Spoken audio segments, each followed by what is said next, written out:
وسلم کے فعل سے بالکل واضح ہے کہ نیند سے بیدار ہونے پر فوراً نماز ادا کی جائے، لہذا قضا نماز کی ادائیگی کے لیے اس کے بعد والی نماز کے وقت یا اگلے دن اسی نماز کے وقت کا انتظار نہیں کرنا چاہیے، بلکہ ایسے شخص کو صرف توبہ اور استغفار اور نیکی کے کاموں میں سبقت لے جانے کا اہتمام کرنا چاہیے۔ سفر میں اذان دے کر نماز پڑھنا، یعنی مسافر بھی جب قصر پڑے تو اذان دے۔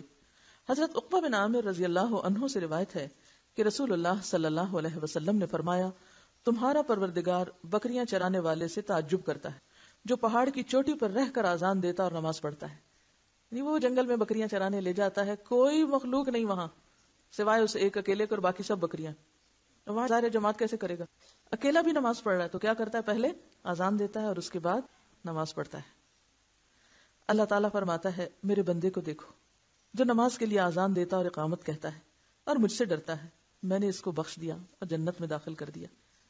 یہ ہے اپنے رب سے ڈرنا اور اپنے رب کو پانا، اور اپنے رب کی خاطر جنگل بیابان ہو یا گھر ہو یا کہیں بھی ہو، انسان اس کی یاد میں مصروف ہو اور اس کی یاد بلند کرنے والا ہو۔ معلوم ہوا کہ کوئی شخص سفر میں ہو تو اذان دے کر اقامت کہہ کر امام کی طرح نماز پڑھے تو اس کے لیے اجر اور ثواب ہے۔ نمازیں مجبوراً فوت ہو جائیں تو کیسے پڑھیں؟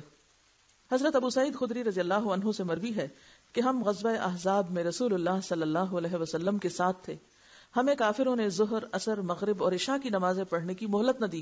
کتنی قضا ہوئی؟ 4۔ ایک دن میں کوئی بھی نماز پڑھنے کی مہلت نہیں دی۔ ویسے تو آپ جانتے ہیں کہ نماز خوف بھی ہے، حالت جنگ میں اگر جنگ کے لیے فوجیں کسی جگہ پر مورچہ بند ہیں تو وہ نماز خوف پڑھتی رہیں، باری باری لوگ ادا کرتے رہیں، لیکن وہاں بھی آپ دیکھیں گے کہ جماعت کا حکم ہے۔ لیکن اگر بالکل ہی انسان ایسی پوزیشن میں ہے کہ جہاں ہوش ہی نہیں، اس کو پڑھ سکتا ہی نہیں، تو ایسی صورت میں پھر وہ کیا کرے؟ اس کی مثال بھی ہمیں سنت سے ملتی ہے۔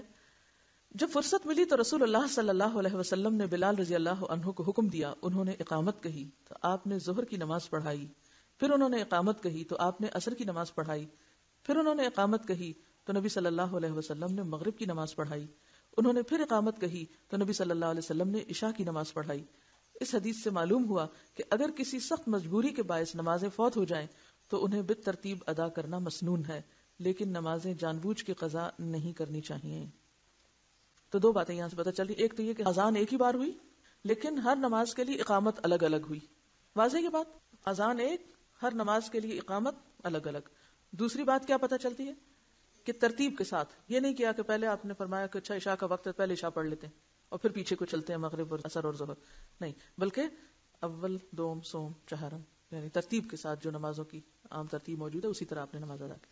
قضا نماز میں فرض ہی ہوتا ہے، لیکن فجر کی نماز میں سنت بھی ہے، کیونکہ آپ صلی اللہ علیہ وسلم نے فجر کی نماز کی سنت نہ سفر میں چھوڑی اور نہ گھر میں۔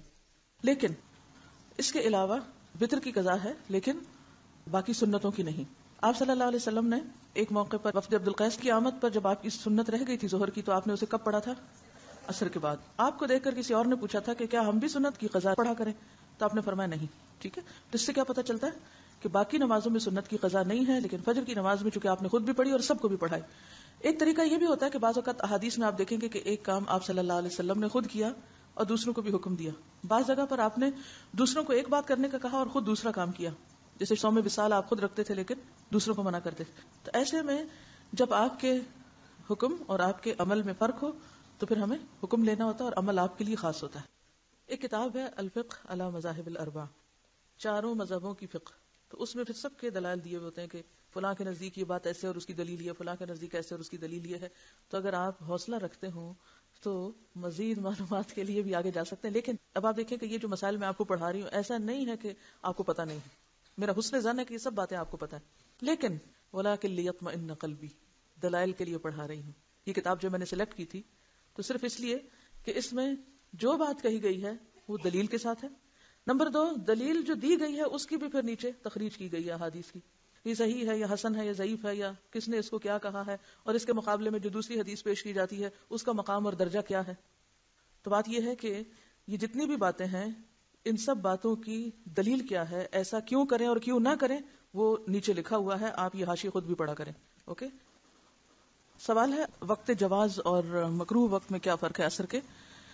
وقت جواز ہے سورج کی روشنی زرد ہونے تک، مراد اس سے کیا ہے کہ اس وقت تک نماز پڑھنا جائز ہے، پسندیدہ ہے، درست ہے، لیکن جب سورج زرد ہو جائے تو اس وقت سے لے کے مغرب تک کیا ہوگا؟ مکروہ وقت ہو گیا. باقی نمازوں میں بھی اختتام کا وقت ہوتا ہے، جیسے فجر بالکل سورج نکلنے والا ہے تو اس سے کچھ دیر پہلے جب بالکل روشن ہو جائے آسمان، تو جائز تو ہے لیکن پسندیدہ نہیں ہے، یعنی درست تو ہے لیکن وہ جواز اور مکروہ جو ہے وہ ایک دوسرے کے اندر مل جائے گا بالکل آخری وقت میں.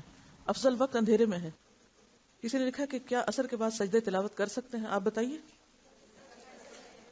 کیوں؟ دلیل؟ کسی سبب یا عذر سے جب تک کہ سورج بالکل ہی غروب نہ ہو رہا اور ڈوب نہ رہا ہو تو ایسا کیا جا سکتا ہے. سوال ہے اگر فجر کی نماز کی اذان ہو جائے تو اس کے بعد نفل وضو یا حاجت کے نفل پڑھے جا سکتے ہیں فجر کی نماز سے پہلے؟ نہیں. کیوں؟ دلیل؟ سوائے فجر کی سنتوں کے اور کوئی نماز اس وقت نہیں ہوتی. ٹھیک ہے. ہاں ایک چیز ہے کہ اگر وتر رہ گئے تو اس صورت میں کیا ہے کہ آپ سنت سے پہلے اذان ہو رہی ہے مثلا یا اذان ہو چکی وضو کرتے کرتے پر آپ کی آنکھ دیر سے کھلی تو اب چونکہ آپ کو ترتیب والے مسئلے کو سامنے رکھنا ہے تو پھر آپ وتر پڑھ سکتے ہیں لیکن عام طور پر نہ پڑھیں. ایک سوال ہے کہ قضا نماز کی حدیث پاک میں بڑی سخت وعید آئی ہے. آپ کے کہنے کا مطلب ہے جو ہم نے اپنی نمازیں قضا کی ہیں ان کو ادا کرنے کی ضرورت نہیں. آپ اور صحابہ سفر پر تھے، صبح کے قریب سب کو نیند آ گئی، نبی صلی اللہ علیہ وسلم نے حضرت بلال کی ڈیوٹی لگائی سب کو جگانے کی، ان کو بھی نیند آ گئی، سب کی نماز قضا ہو گئی، نبی صلی اللہ علیہ وسلم نے نماز کو قضا ادا کیا. تو اب ہم کیا کریں؟ یعنی ان کا کہنے کا مطلب یہ کہ آپ قضا نماز پڑھنے سے روک رہے ہیں. کیا ایسا ہی کہا گیا؟ دیکھیے دو چیزیں ہیں شاید آپ کو سمجھنے میں مشکل پیش آئی ہے. دو باتیں ہوئی ہیں. ایک ہے لفظ فوائد جو کس کی جمع ہے؟ جو فوت سے نکلا ہے، اور ایک ہے متروکات جو متروک سے نکلا ہے. فوائد، فوت کا کیا مطلب ہے؟ نماز فوت ہو گئی، نماز وقت کے اندر نہیں پڑھی آپ نے، فوت ہو گئی آپ کی نماز، آپ سوتے رہ گئے، آپ کو یاد نہ رہی، آپ بھول گئے، یہ کیا ہے؟ فوت ہو گئی. اس کا حکم کیا ہے؟ حکم ہے نا، حدیث میں دلیل بھی موجود ہے، اور یہ جو حضرت بلال والی دلیل ہے یہ فوت شدہ نماز کے لیے ہے. نمبر 2، بھول گئے، یاد آ گئی، پڑھ لیں. ٹھیک ہے. کوئی اور عذر مجبوری تھی ایسی شدید کہ آپ بالکل ایسی پوزیشن میں نہیں تھے کہ نماز پڑھ سکیں، مثلا جیسے ڈاکٹر ہے آپریشن کر رہا ہے، اب نماز جاری ہے اور ادھر وہ مریض موت کے کنارے پہنچا ہوا ہے، آپ بتائیے کہ کیا ڈاکٹر اس مریض کو دیکھے گا یا نماز پڑھے گا اپنی؟ بعض ممالک میں نماز کا وقت صرف 1 سے 1.5 گھنٹہ ہوتا ہے ٹوٹل وقت. اب 1 سے 1.5 گھنٹے میں ایک ڈاکٹر اور ایک مریض اس کشمکش میں کہ مریض کی جان جا رہی ہے، اب ڈاکٹر نماز پڑھے گا بیٹھ کے؟ وہاں نہیں پڑھ سکتا. کیا ضروری ہے اس وقت؟ جیسے جنگ خندق، دیکھیے اللہ کے رسول صلی اللہ علیہ وسلم کی زندگی میں جو بھی واقعہ پیش آیا ویسے نہیں آیا. نماز تو آپ سے بھی فوت ہوئی لیکن کیوں ہوئی؟ جنگ ہو رہی تھی، آپ وہ چھوڑ کے تو آپ ادھر آ جاتے، نماز شروع کر دیتے. حالانکہ میدان جنگ میں بھی نماز کا طریقہ تو بتایا ہوا ہے، لیکن اس سچویشن کے آگے ایک اور سچویشن بھی ہو سکتی ہے ایکسپشنل.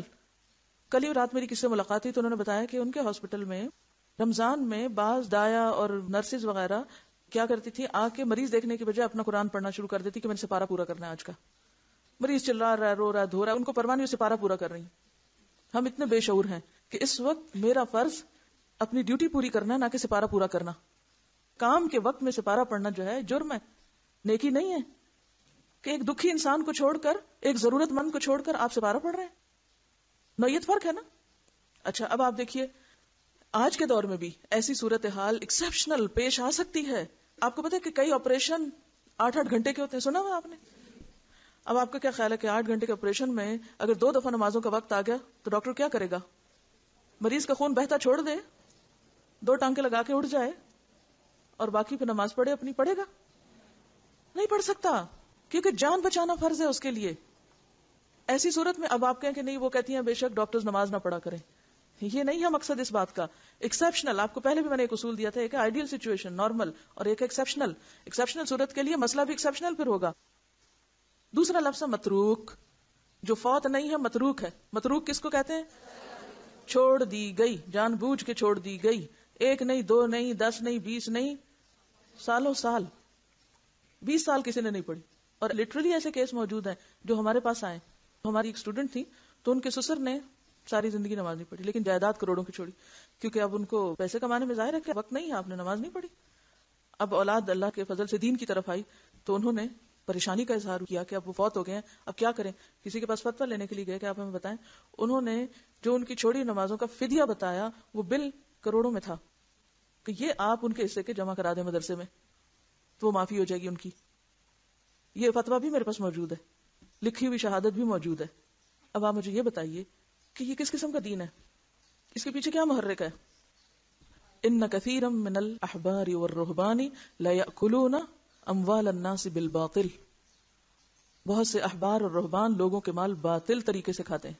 نماز کا کفارہ نماز ہے، نماز کا کفارہ مال نہیں ہے. کوئی ایک قرآن کی آیت یا حدیث نہیں ہے کہیں کہ اب جائیداد تقسیم ہونے کا وقت ہے، اولاد کو اس سے محروم کر کے اور پیسے سارے مدرسے میں دے دیے جائیں، اور اگر کوئی اس سے روکے تو وہ گمراہ قرار پائے. تو ہمیں پھر اصل کی طرف دیکھنا ہے. متروک اور فوت شدہ نماز میں فرق ہے، دونوں کا کفارہ بھی فرق ہے. متروک میں توبہ استغفار کریں، اور ان الحسنات یذہبن السیئات کثرت سے نوافل پڑھیں، کثرت سے توبہ کریں. اور پھر توبہ کی شرط کیا؟ آئندہ نہ ہو. اب جو مجھے پتا ہے کہ میری نماز 25 روپے کی ہے، میں 25 صدقے میں ڈالوں اور نماز چھوڑوں اور جاؤں. وآخر دعوانا ان الحمد للہ رب العالمین. سبحانک اللہم وبحمدک، نشہد ان لا الہ الا انت